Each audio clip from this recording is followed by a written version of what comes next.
A ver, una pregunta que parece simple. ¿Qué significa realmente tener un derecho? ¿Basta con que la ley te lo reconozca en un papel o hay algo más? Porque todos damos por hecho que podemos firmar un contrato, comprar algo, pero ¿y si la ley dijera que aunque tienes un derecho, no tienes, digamos, permiso para usarlo tú sola? Hoy vamos a analizar a fondo un concepto jurídico que es la respuesta a esa pregunta. La base de nuestra conversación es un análisis legal muy detallado sobre la capacidad de ejercicio en el derecho colombiano. Y nuestra misión es desentrañar la diferencia, que es un mundo, entre ser titular de un derecho y poder ejercerlo por cuenta propia.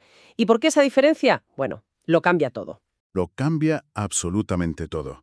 Es que es la línea que decide si un contrato es válido o directamente se va a la basura, si puedes defenderte en un juicio o necesitas que alguien lo haga por ti.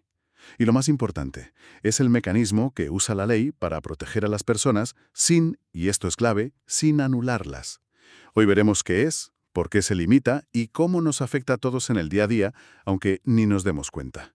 De acuerdo, pues vamos a meterle mano a esto. El documento de partida insiste mucho en una idea. Una cosa es la capacidad de goce y otra, muy distinta, la capacidad de ejercicio.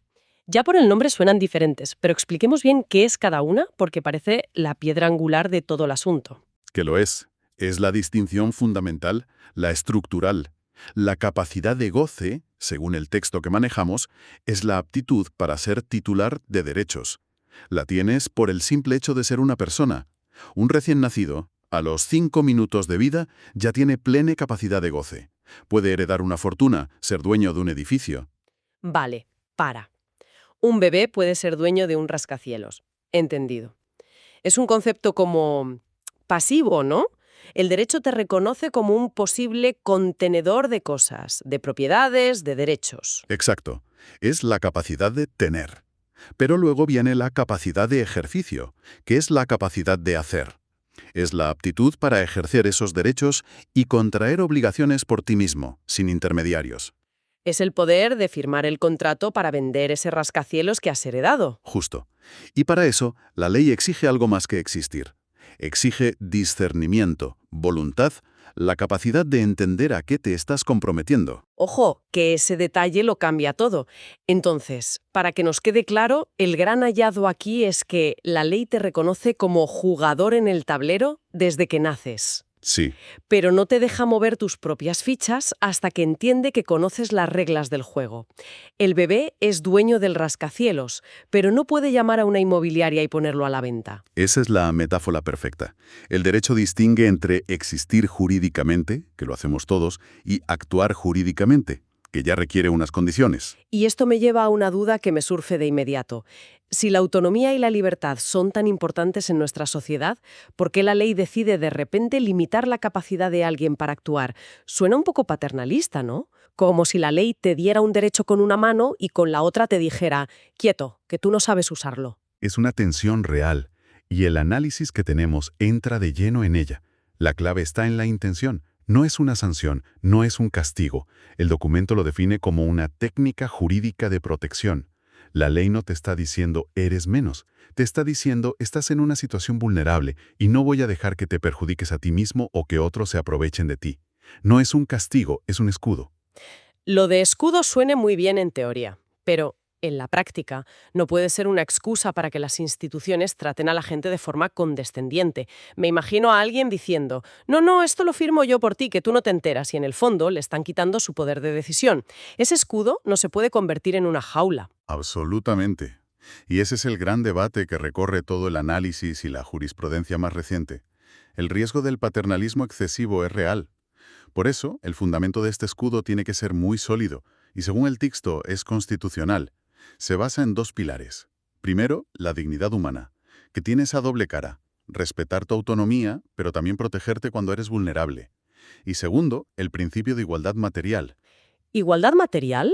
¿Qué quiere decir eso exactamente? Quiere decir que tratar a todo el mundo exactamente igual no es justo si no parten de la misma posición. La igualdad material justifica dar un trato diferente y una protección reforzada a quienes están en una situación de debilidad evidente. La ley reconoce que un niño de 12 años y un director de banco de 50 no negocian un contrato en igualdad de condiciones.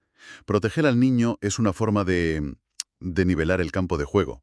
Pero tienes razón, la línea entre proteger y anular es finísima. Vale, me queda claro que es un escudo, aunque con sus riesgos. Pero un escudo no sirve de nada si no sabemos a quién protege exactamente.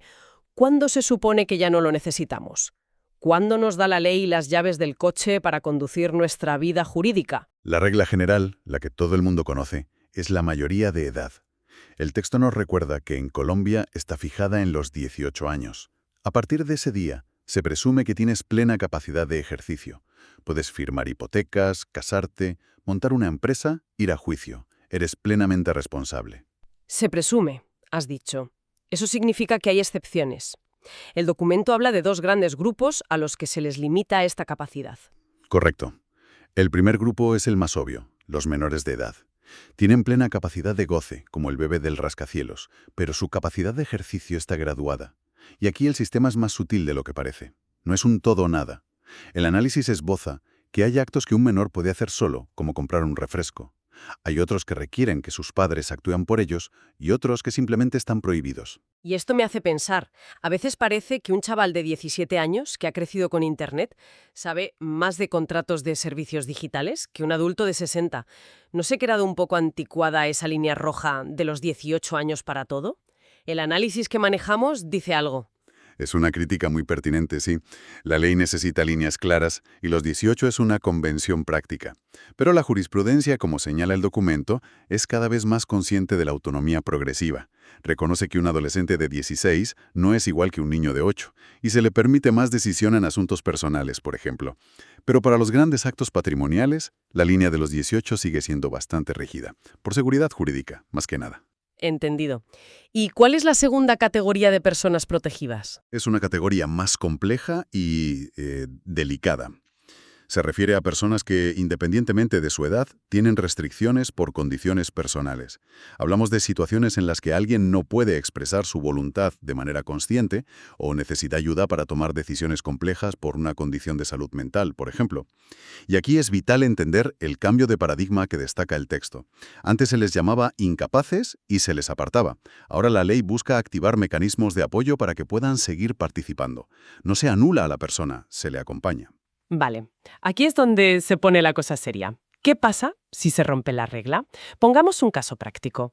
Un chico de 16 años, un genio de la informática, firma un contrato de préstamo con una financiera online para comprarse unos equipos carísimos. Los padres no saben nada. ¿Qué pasa con ese contrato? ¿Es papel mojado? Esa es la pregunta del millón.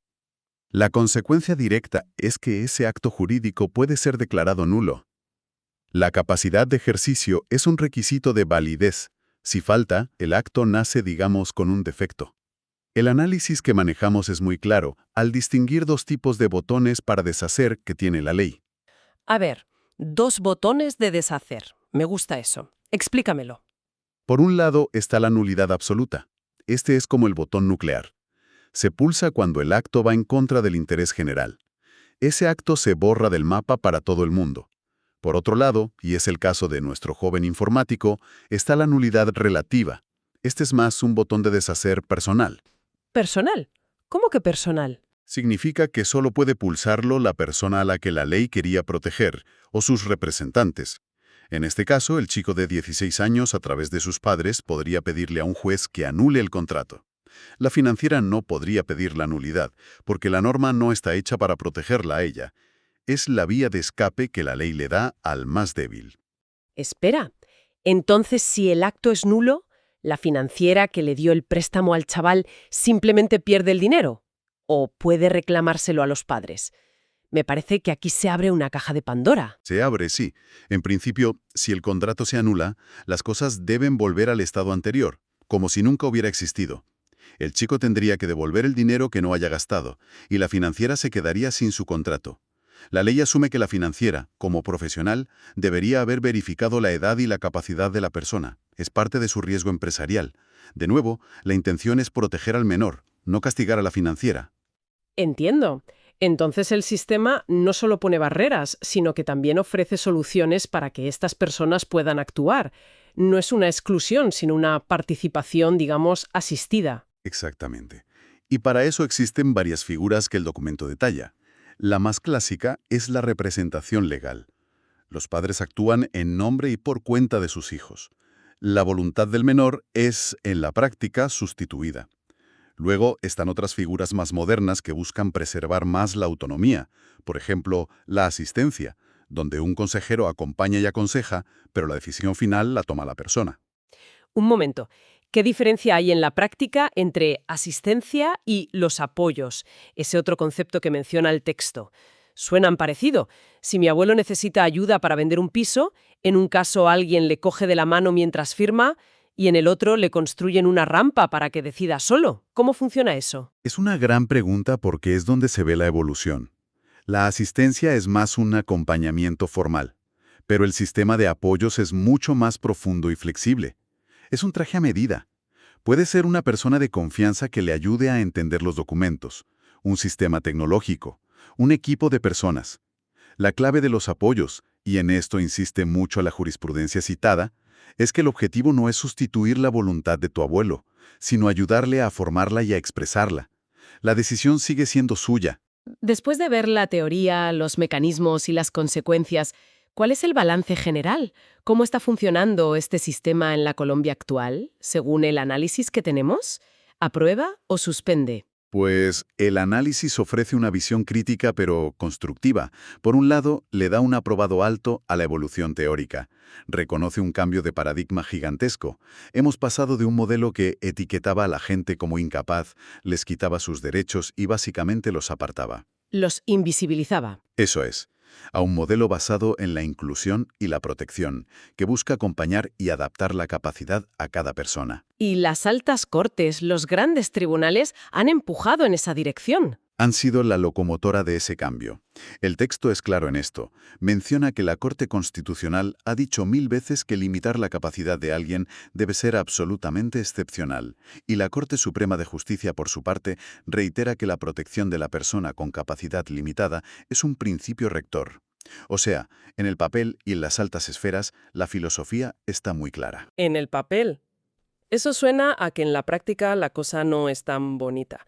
¿Qué problema señala el documento? Señala tensiones muy importantes. Por ejemplo, los abusos que se siguen cometiendo. Gente que se aprovecha de la vulnerabilidad de una persona mayor para que firme algo. O la confusión que a veces se da en los juzgados entre una falta real de capacidad y un simple me arrepiento de lo que firme. Pero la crítica principal que extraigo del análisis es demoledora. ¿Dispara? Dice que a pesar de todos los avances, persisten prácticas judiciales excesivamente formalistas que pueden confundir la protección con una negación de derechos. Es decir, jueces que, por un afán de sobreproteger, acaban haciendo justo lo contrario de lo que busca la nueva ley. Silencian la voluntad de la persona.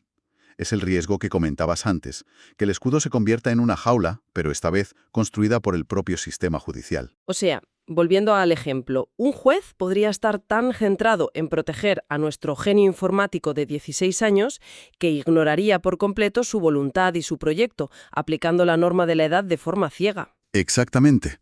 Ese es el gran peligro, confundir el mapa con el territorio.